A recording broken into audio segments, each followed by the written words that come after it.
And so today we'd like to focus on how then do we leverage on where we are as a continent. That yes, there is growth, but can we make this growth faster? Can we accelerate the progress that is Africa? And that is the intention of what we are here today, to try and bring together the voices of the private sector and the government players in a way that will move the continent forward. That the hope of the Ecobank Africa Forum is that private sector and government will walk together and work together to move the continent forward. I'd like to very quickly also interest us in a few themes that we'd like to explore today, things that have come up as low-hanging fruits, that if players on the continent focus on them, then we might be able to accelerate this growth that we talk about.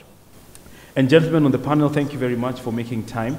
I'd like us to start with a question of, and just picking up from the words of what Mr. Ade was speaking, of how then do we make Africa meaningful?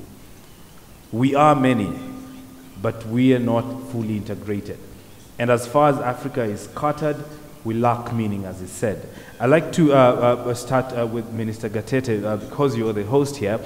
I mean, we've grappled with the question of how then do we leverage on the numbers that is Africa as a market. So let's first look at the question of these barriers that stand in the way of us achieving that, or rather reaping the dividend of our numbers as Africa. Yeah, thank you very much. That's quite an open question, but I like being more focused. And staying in generalities, sometimes you don't touch much. Let me give you an example, just two examples. The last time, I think it was 3 days ago, when we are opening, when we are starting the conversation with Afreximbank, I told the audience the story of our president, who was very frustrated for us as a landlocked country. He was very frustrated about the delays in terms of our import and our export. And he put 2 people on a truck. He said, I'm paying for you. I want you to leave Kigali, go all the way through Uganda, go to Mombasa. That's one of the, because our goods either go to the port of Mombasa or they go to the port of Dar es Salaam.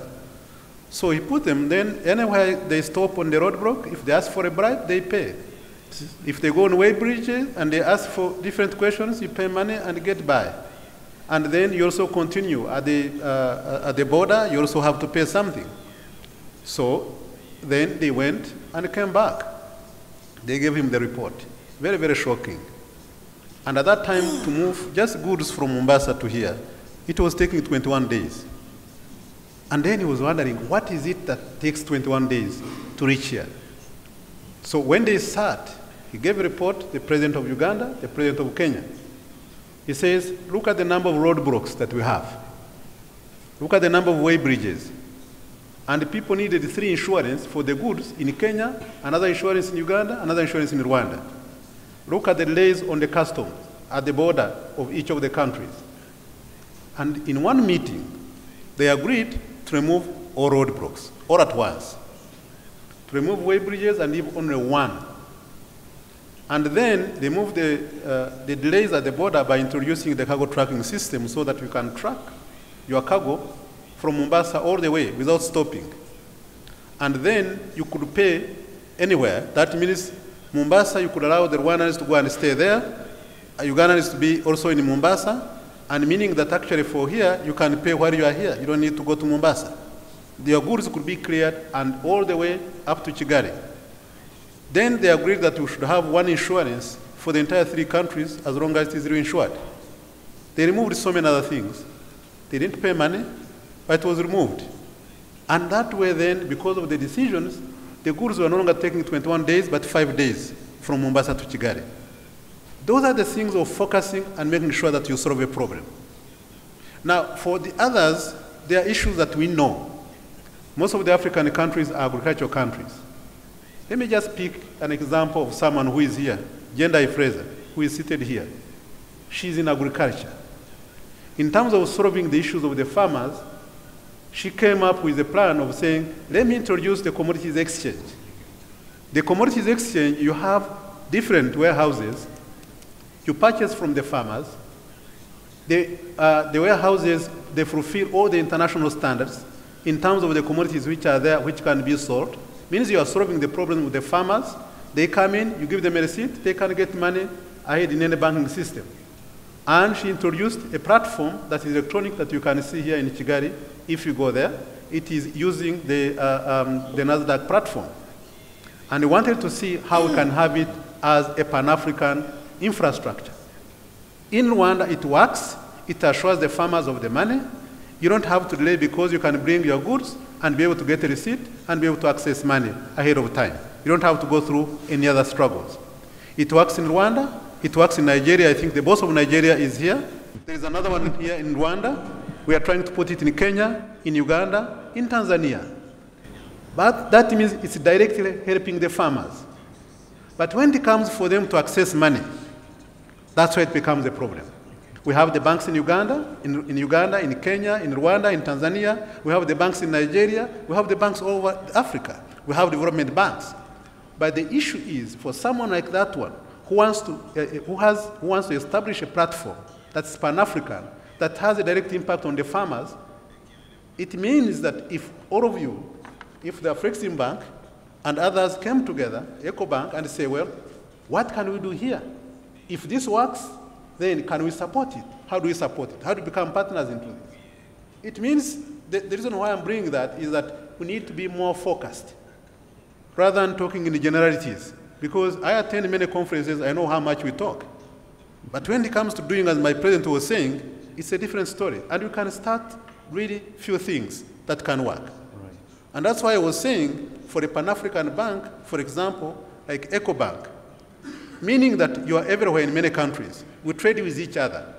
And you're in different countries that use different local currencies. You have an IT platform.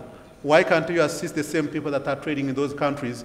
Also because you have the presence, you have the technology, and then you understand the local environment. Helping such a chain of people in terms of trade, if you say, this is what I can do, and you ask my brother, Dr. Oramah, you say, can you help in this one here? I'm sure he'll be willing because his job is to facilitate anybody who is trading with another African on the African continent. Right. So I think if you can focus on specific things, that way a solution will be obtained because we have the infrastructure, we have the financial means, we have the will, and we have the leadership. Right. Thank you, Minister, for being very specific and vivid in terms of how we need to go ahead. And it's very important that this is coming from government. Dr. Oramah, the Minister talked about the fragmentation and gave the example of border points and the overregulation that exists. As somebody who finances trade on the continent, please explain to us your interaction with this challenge of overregulation as a source of this fragmentation that we continue to talk about. Well, overregulation, of course, because we have fragmented markets. So I don't know whether I would say that regulation is stopping integration. It's because we are fragmented in the first place. The Africa project was a project founded of fragmentation because that was what was at the heart of the colonial relationships. They just wanted to have the relationship between the colonies and the metropolis. So not relationships amongst African countries.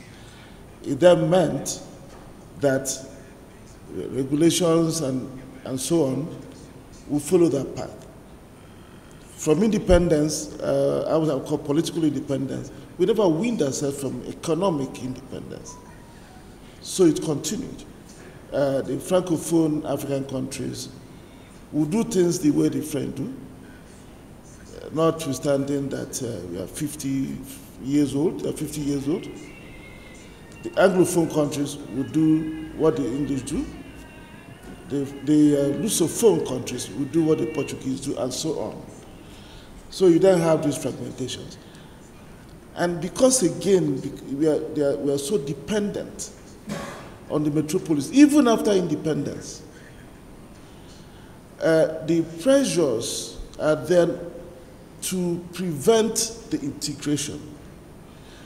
And one of the ways the integration is prevented is to dig in the regulation that is founded on individual countries.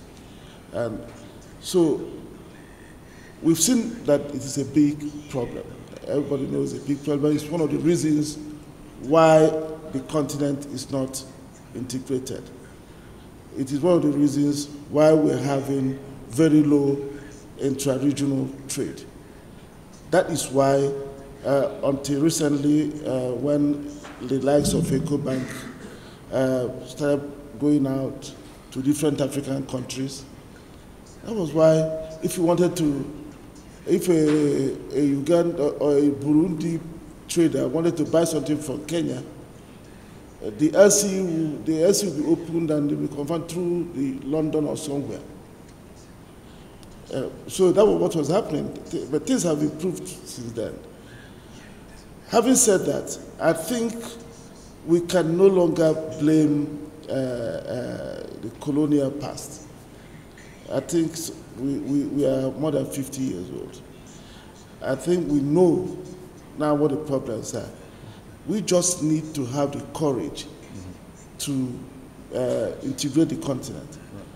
We now need to have the courage to bring down the regulations and do new ones that make sense, new ones that are able to allow us to do things together, to trade, to make payments, to do banking transactions, and for people to move around.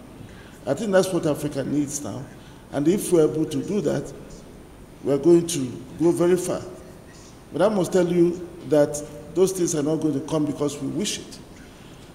They are going to come because those people who do business put pressure on the politicians that have to make those decisions. Right. That's what I have to say about that. Right, and thank you. But let me again thank Ecobank for organizing this Africa dialogue, because the Africa Forum or dialogue is how that overregulation, fragmentation, and so on can begin to go away.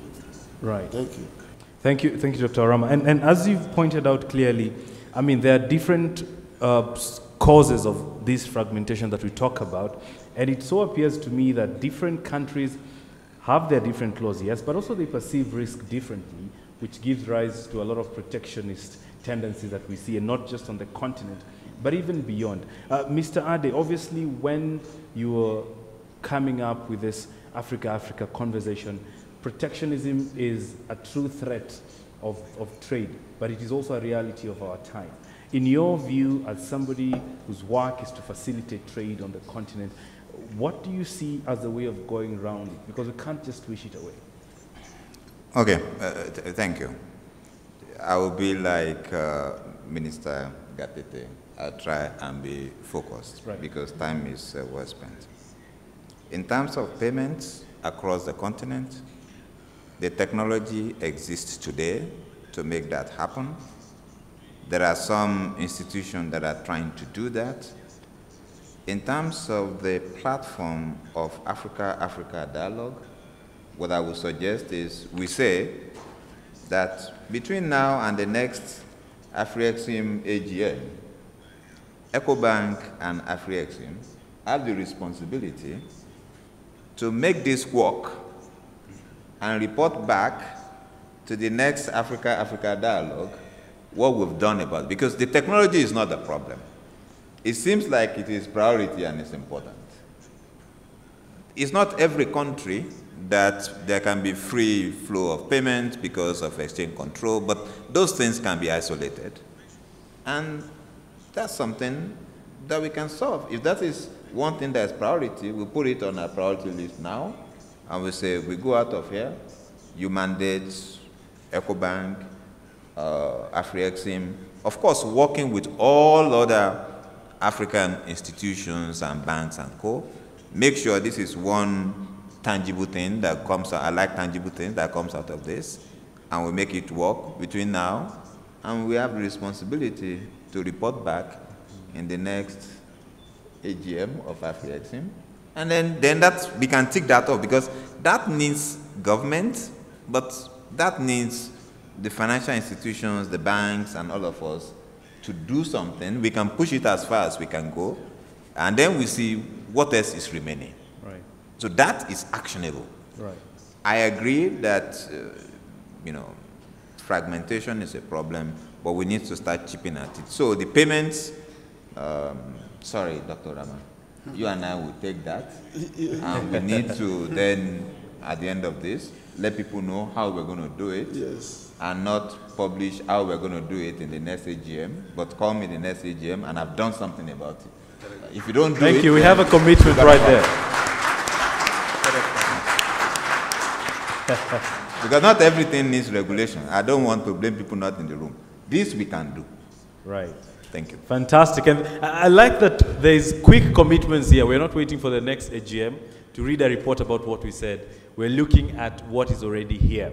And in keeping with the spirit of being specific and looking at tangible solutions, Mr. Ade has already alluded that payment solutions and the technology thereof is a good enabler in terms of fast-tracking this. Minister Gatete, technology is obviously one of the shining lights, and Rwanda is among the leading African countries, early adopters to some of these things.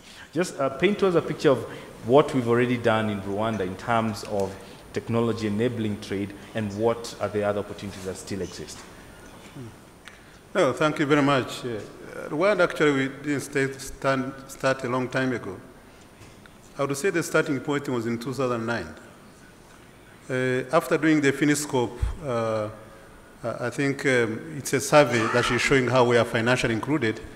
In 2008, it showed us that only 42% of Rwandans were financially included, directly, formally, and informally. And that's when we expanded the entire financial system, at least introducing I would say the microfinance institutions that were never existing in our rural sectors. It was a very, very wonderful experience. And when we tried to do that, I was with some people in this room. I think I saw Joy somewhere. Is she around here? I saw her somewhere. We are together. She's now in the PTA Bank. And we were going actually to the rural areas. Because what shocked me, for me when I was in the central bank, is to see that 28% of all the money, the broad money, was outside the banking system. And then I said, where is the money? And the people were keeping it at home, in cow horns, in so many other areas, but they were keeping it at home. To the extent that when you introduce the financial institution, the microfinance, some people on the notes, when you are telling them to take it to the banking system, they would write their names because they believe they will only withdraw their money. So they were writing, and then we had to make sure that we had to produce more money, we had to educate people, we had to do other things. And then at the same time, having convinced them now so that they can become part of the financial sector, we had now to say, this is not sustainable. We had to introduce technology. And then we contacted the CMA Small Systems, which is actually in the Nordic countries, to come and establish our own system. That's when we linked the central bank to the entire banking system. They have the modern infrastructure, the T21, they have FlexCube, they have Delta, they have so many infrastructure of the core banking system that you find in North America, that you find in Europe. They have the same thing. Now with that, we started now seeing the whole financial sector being integrated. We started now moving on to the ATMs and using the cards, credit card, debit cards, all of them. And then what we realized that we had not seen before was the mobile payments. It took over everything. Right now, a phone is everything for a Rwandan. If I want to order fertilizers, if I want to pay for anything, if I want to do anything, everybody uses a phone for everything. And we realize the importance of the mobile payment, which is now catching up. So we now encourage the banking system and others to go that way so that you can solve some of the problems. And now that helped in so many ways. Because of those technologies, all the money is left in the banking system, because what you do is just a movement from your account to my account, but nobody is holding the money. And now we saw the currency in saturation moving from 28, now it is less than 9% of the broad money.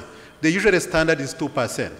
That way, it solves two things. If you are doing monetary policy, then you know the money is in the banking system. You can take decisions on inflation because you can move money around. But at the same time, there is more money in the banking system to lend out. If it is outside the banking system, the banks cannot do much. They are dependent on those that have money in the banking system, which is short-term and also which is not long-term, and also which is demand deposit.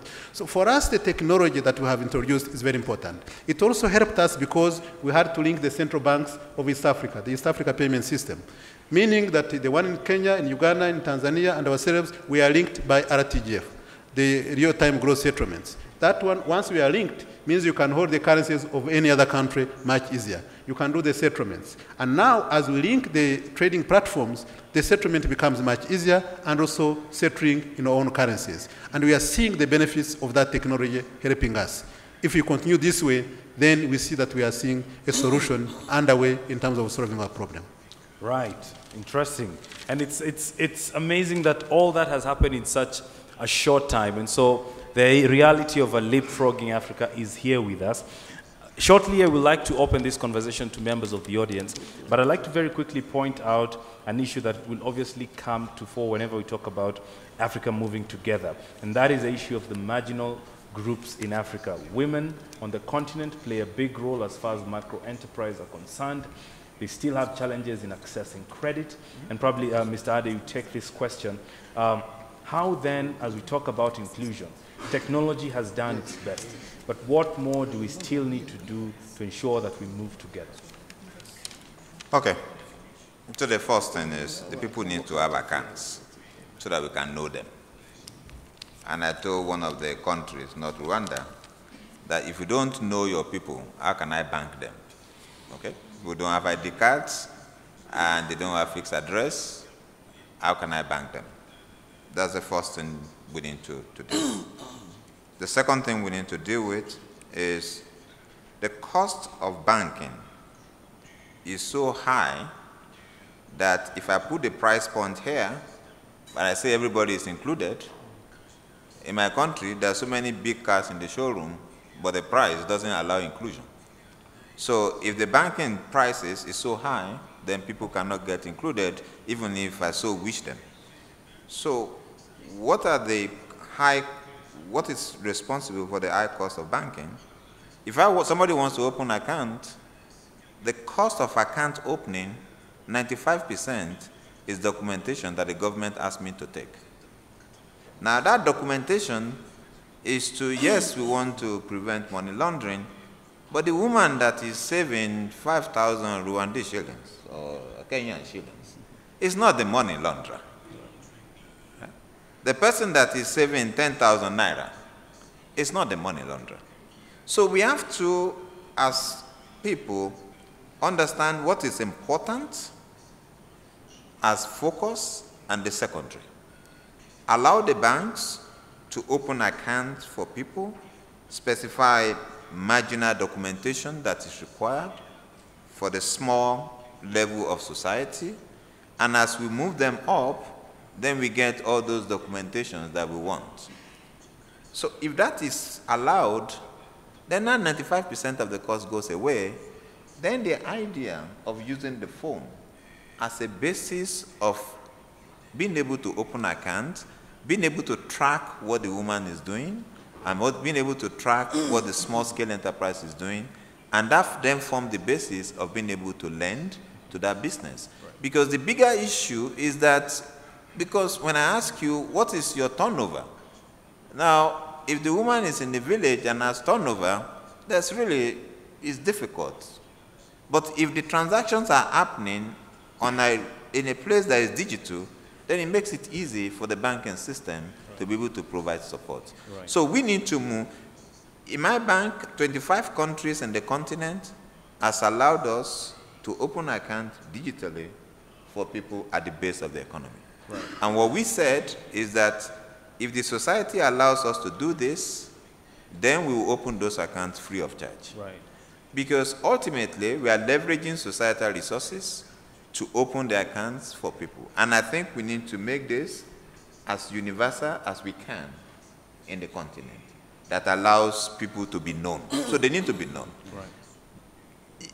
Our problem is not that the banks don't want to lend money. Actually, the banks, if you look at the banking system, in the biggest of our countries, there is no country where the banking asset is equal to GDP. None. Even in South Africa. In some of our big countries, the banking asset is less than 10% of GDP. So the banks want to lend. Definitely. But the banks need to be able to lend in a way that they can recover it back so that it's not become a burden on the society. Right. So we need to try and remove those barriers. And some of those barriers starts with the documentation that's required. And the second barrier is allowing the law to work, the legal system to work. If people borrow money, they need to know that if they borrow money, they need to pay. If they don't pay, there has to be an action. If there's no action, then it then shuts down borrowing capability for every other person that is good. So if we worked on these things, quite honestly, and we can do it quickly, then we'll be able to get there. Now, I like small and medium-scale enterprise. But one of my colleagues in the room was pointing out, and I agree with her, that we also need to start creating big companies to be able to bring up the small companies. Because, you know, all this capital that is 1,000 capital companies is difficult to participate in modern economy. We need to also think through how can we have big companies that is sitting among our midst that is then using the small companies as a supply chain. If the small companies are the only center of gravity, then it is going to be difficult for them to participate in modern economy. Right. Let me just hear Dr. Oramah's thoughts, and then I'll come to the Minister on that. Can I maybe just react on this one, which are the barriers to women really accessing this? We have experience here in Rwanda, and I'm just going to mention 3 things. One, we realized, first of all, the women accessing money had a problem of having collateral, because that's what the bank is requiring. It cannot give you free money. It needs a guarantee that in case you don't pay back, then it will just make sure that it can take over the asset. So what we did was to change 2 laws. One is law on land, so that men and women have equal access to land. All the land in Rwanda is registered. It's electronic. I can give you my UPI number, and you can see what my assets are in Rwanda. So we had equal access. And then the law on inheritance. That helped, because it gives them equal rights to that, meaning they have the same asset that they can use to access money. Now, number 2, we realize that so many are starting from far away. They are not like some men who have reached somewhere.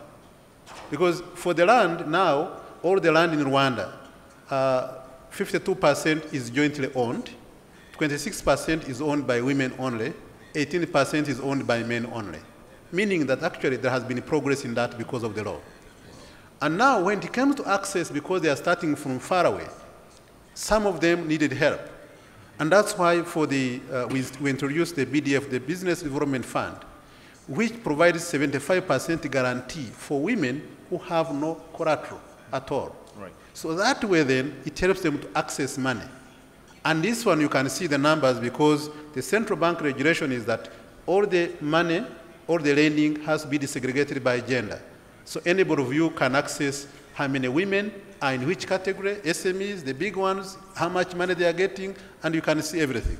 That's why we even see the non-performing loans, and you see that the women non-performing loans are consistently lower than men. At least they don't take much risk, at least they pay back the money. So for us, we are seeing... Men don't pay their loans, eh? Yes.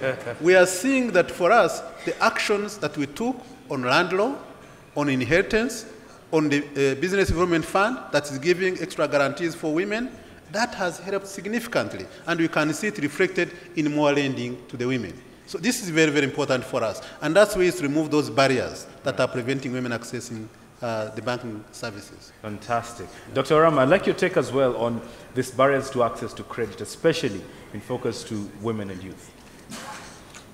Well, it sometimes can be cultural. I want to tell a story about the study, when I was doing my PhD, I was studying an irrigation scheme. And the irrigation scheme was owned by the government. So they allocated land to men, generally. So men owned the land allocated along the canal commands. The men would not allow the women to own or operate those properties. Now, I did a study to ask to know why, and also to know why those men, when they get the money, some of them, because the irrigation was making them make more income, it was not translating into better living for the family. Whereas the women went to the non-irrigated areas and they were farming, and where they owned the land, they were doing well. You will see their children will go to school and eat. So when I interviewed the men as part of the study, so what do you use the money for? Some of them told me they use their money, they use the money to take care of themselves, including have other female companions. So now, that is a case of culturally the men didn't want to have it, and you say, why? Oh, if I gave it to her, she will become rich, and she will no longer respect me. So that is the psychological thinking. So, and that, I don't think it has gone away in all the things we do. I think governments have to take proactive action, just as Honorable Gatete has said, to begin to change some of those things. But more importantly, I think education is very important. When you give education to everybody, men, women, people will begin to see that there's really no difference. The women will be in a position to actually demand their rights better. The men will begin to see the women as partners, and not that they have to keep them poor to be able to control them.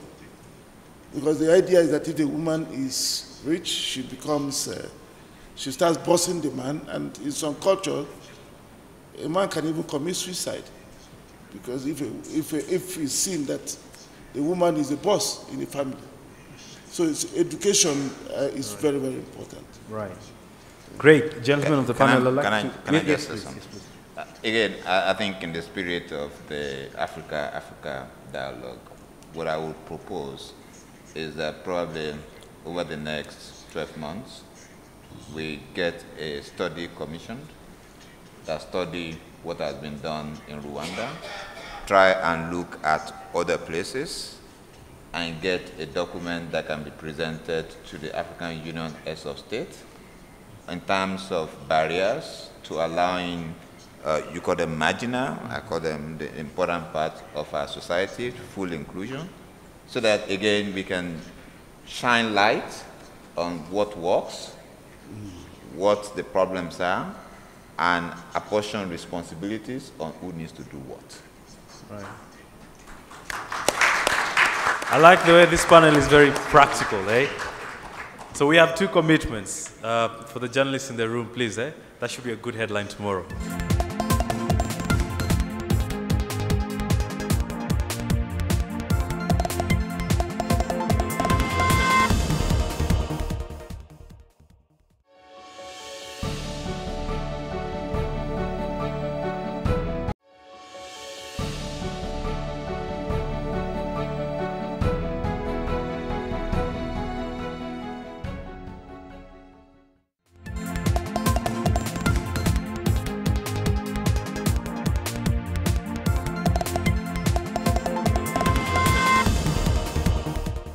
I'd like to open this session right now because I know there are thoughts and comments that probably you might have that will add value to what we're doing here. And this is not just another conversation. This is an action-driven conversation that we hope at a time like this next year we'll be able to have very tangible results. So I'll give you a chance to, yes, the gentleman here, just let's, for the sake of time, just put one question and be specific on who you wanted to address it. I love anything Pan-African, and I want Africa to have an actionable roadmap to break the barriers. They have spoken well, and now it's time for action. 1 billion people is a forceful market. But what I want to ask is it possible that maybe Ecobank and Afrexim can pool their resources together to have a kind of pressure group or lobby? Because I know that these barriers are all about legislations in different countries. Afreximbank launched an initiative about to facilitate trade between factoring and supply chain finance, import, export factoring, cross-border factoring. So I'd like to know to promote trade in Africa if factoring is have some appetite. Ecobank have an appetite for factoring to transform trade in Africa. Okay, thank you very much. Let's take one last one, then we have them answered. One last one.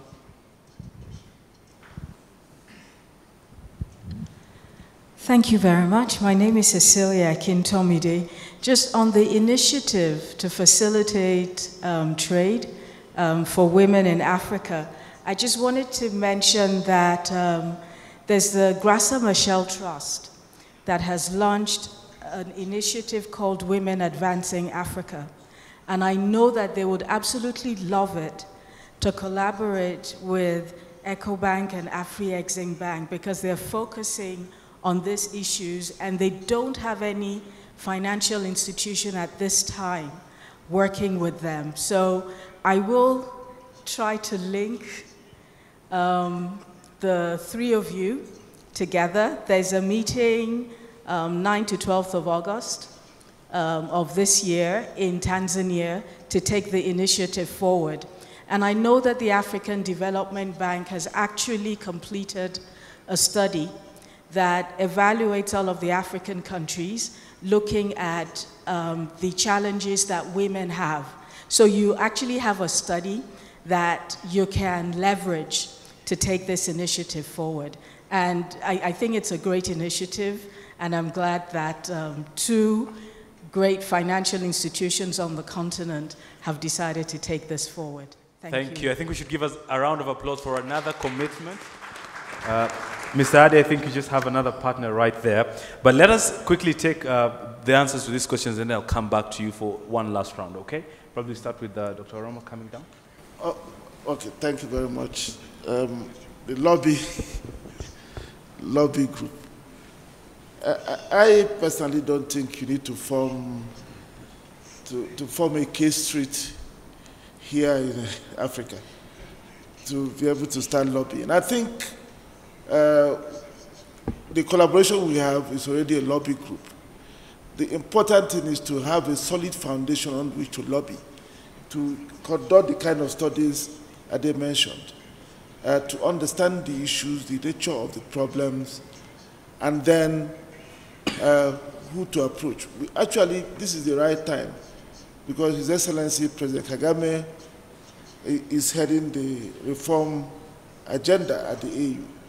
So we have to identify one or two issues we think we should prioritize. If we identify them, we then prepare ourselves to say, what are the issues, what can be done, and why are things not being done? If we then have this full understanding, we will then be able to know whether the African Union is the right place, or it may actually be that it is actually the chamber movement. It may be somebody else. So we have to first understand it, nature of the problem, what has to be done, who has to do what, and then use it. We need to, if we have the instrument, if we have to go together, we go. But once you start saying lobby has some. Now, having said that, there was a question on factoring. I wanted to raise it because that is one of the things that will require call it lobby. What we did at Afreximbank was, first of all, we thought that if we wanted to promote the activities of SMEs in export supply chains, that we had to promote factoring. If we wanted to promote trade in non-traditional goods in the intra-African trade space, we had to promote factoring. So we then started working on it since 2006. And as we worked on it, we found that a key constraint to the promotion of factoring in Africa was the lack of an appropriate legal environment. We tried to see whether we could get people to give grants to help us develop a model law, which we would then take to the different governments and encourage them to, or the different legislators, and encourage them to adopt them for their countries. We didn't quite find support, so we then took it upon ourselves. We commissioned lawyers who then developed the model law. That model law now is being promoted across Africa. We are working with OHADA so that OHADA countries will adopt. In Nigeria, it has made significant progress. In Cameroon, I think it's almost adopted. We've made quite significant progress there. So the idea is that if these laws, that law is adopted, something close to what we have as a model, then we can do factoring seamlessly across Africa. So it will break that of fragmentation. Right. Because individual countries would not go and adopt one factoring law, another one would adopt. So when you do factoring across borders, you run into problems or conflict of laws and other things. Right. So that's what we are doing in that area. Right. And I think Ecobank is... Yeah, let me bring Mr. Ade very quickly. There are very specific questions on this partnership and the future of Africa.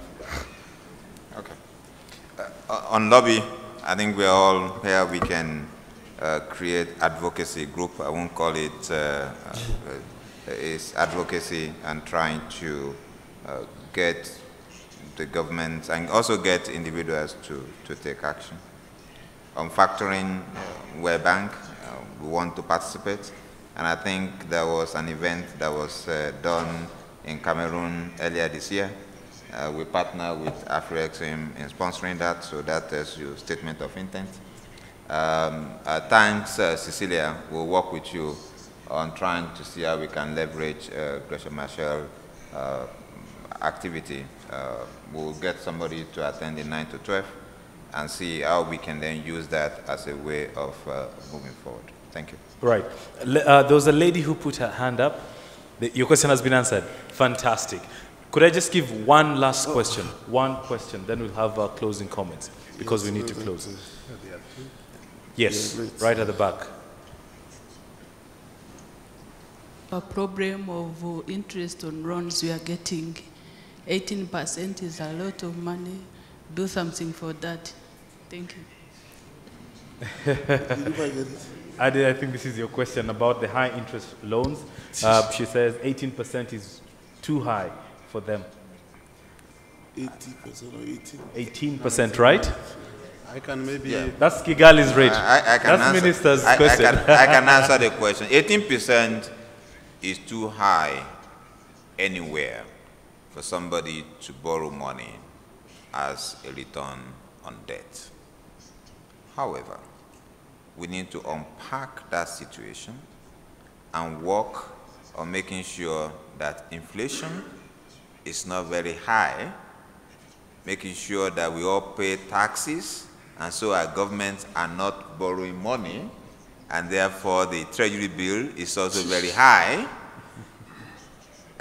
See, sometimes it's important that the way we want the interest rate to be 5%, we don't want to pay taxes, so that for the government has to borrow, and because the government is borrowing, the T-bills rate goes up. So there are a lot of things that we need to work together. But I agree with you that 18% is very high.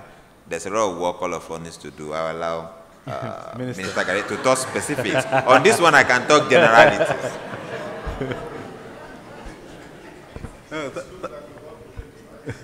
Yeah, thank you very much. I'm not one of the bankers. I think the banks are here. But let me tell you, first of all, let's understand why the rate is that high. It is 17 to 18% is actually one of the lowest in the region, but is very high. I agree completely with you. And what are the reasons? See, just go practical. What are the money that the banks are giving us? It's your money, it's my money, it's anybody's money. Initially, we didn't have a capital market, meaning that once you put in money at the end of at the beginning of the month, when you get your paycheck, you keep every week reducing it until it comes almost to zero. There is a time the demand deposit, the money that you put there that you're going to use anyway, was about 70%.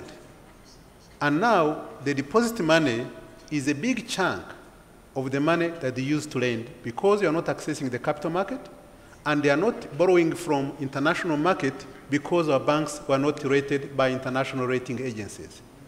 If it is rated by international rating agencies, like him, he can borrow at 4%.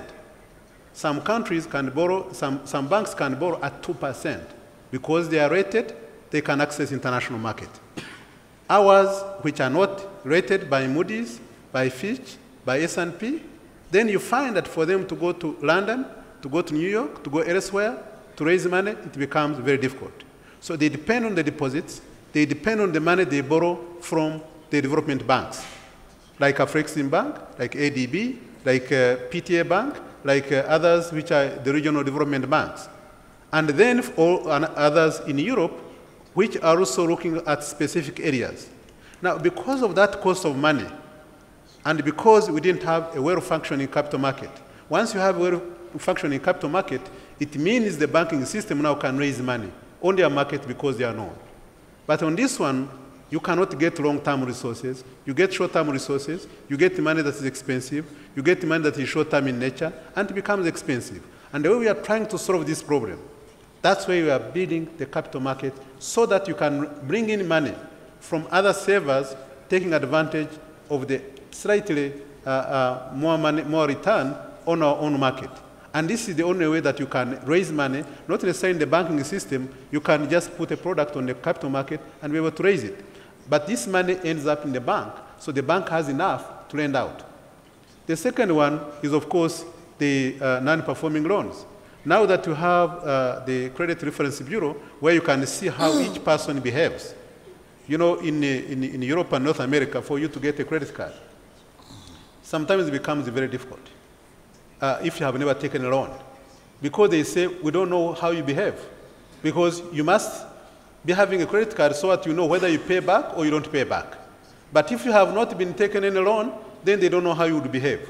But with that Credit Reference Bureau now, they can know how you behave, whether you are too risky or non-risky. And that's why it was introduced here in Rwanda. So the solution we are trying to figure out here is how the banking system can raise money outside that is cheap, that complements the deposit money, plus the capital market which we are trying to build. And recently, in the case of Rwanda and some other countries, when we are trying to see how to become pilot projects for the Compact with Africa, which you have had, is to see how we can also bring in outside money that can de-risk the private sector investments. That way, that money would help us in terms of reducing the rate, the cost, and also paying back in foreign currency so they can pay in their local currencies, and to see how that money can help our economies to grow, not necessarily for the government to borrow, or even for the banking system, which is lending to many, so that they can access the money that is cheap and be able to use it to leverage that one to lend on the local market. So that's what the efforts that we are trying to do, but it is a structural problem. It's not that the bank wants to do it that way, it depends on the cost of money. And it's just simple. If you are there, they are managing our money. It's not their money. It's our money because we all have deposits in those banks. And if the cost is high, then definitely they are not the ones to go and take a loss on the money. It's because that's the money they have. And that's why we try to improve even the quality so that they can be able to get a good rating and raise more money. Right. Thank you, Minister, for that very clear understanding of why our rates are that high. Ladies and gentlemen, we have to bring this to a landing, so I'll give my panelists just 1 minute each for your closing comments as you charge us towards Africa Dialogue. Let's start with Dr. Oramah again. No, thank you very much. I don't have much to say, except to reconfirm our partnership with Ecobank. Thank them for supporting us.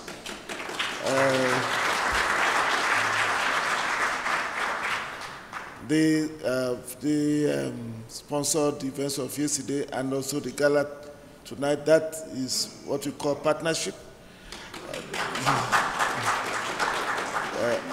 And the Africa Dialogue sits well with our strategy.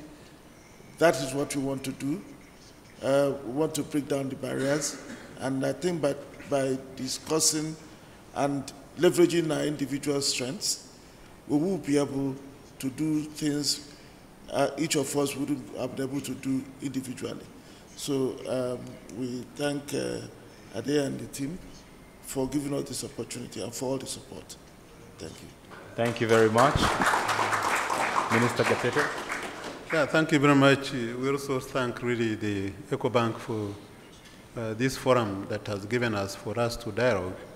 I wish to continue, not just a one-time thing, but something that will continue, and I'm glad that they are thinking of how to make this one permanent, but also bring results. One of the things that we have not talked about, which are really individual country measures, is what was asked by President really, when he kept insisting about implementation. For us in Rwanda, we have seen the benefits of that kind of structure. At the country level, how do you get things done? And when you are talking about, one person was asking about the performance contracts that we do here in Rwanda, is how to make sure that now that you've got the money from one of these financial institutions, now that which you are looking for, how do you get things done in the country and making sure that we can get the value for the money? And that one is very, very critical, and it has worked for us. Of course, for us, it's maybe a different case because the accountability that we have to do, if I'm a minister and I've signed a performance contract, I must abide by it. Otherwise, I would have to answer in every cabinet meeting. Right. If I succeed on that, we have a national dialogue at the end of the year, where ordinary people ask you all kinds of questions. And that way, if you manage to survive it, you cannot survive a leadership retreat, where you have 600, where they ask how you did what you're supposed to do by everyone.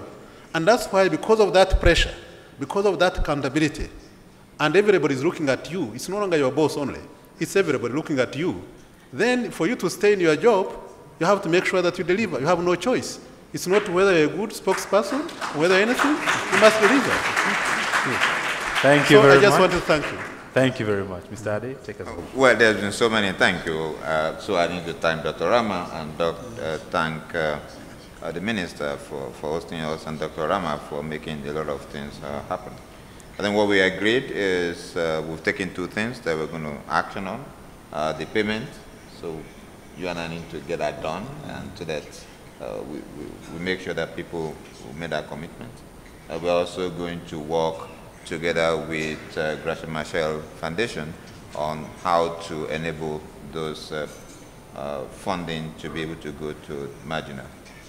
But because this is a digital age, I think when we finish this, we'll try and figure out how to open up continuous dialogue, yes, so that it's not something that we just leave this room and then we wait and people that have ideas cannot contribute.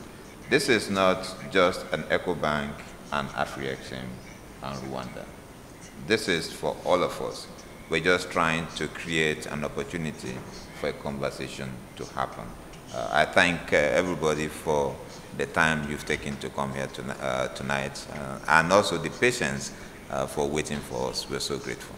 This doesn't end here, it actually begins here. So this is a journey. Thank you once again to members of the audience and the commitments that have been made. And like we said, it takes you to ensure that this partnership that has been set here remains committed to the cause. Once again, thank you for making time to be part of this conversation.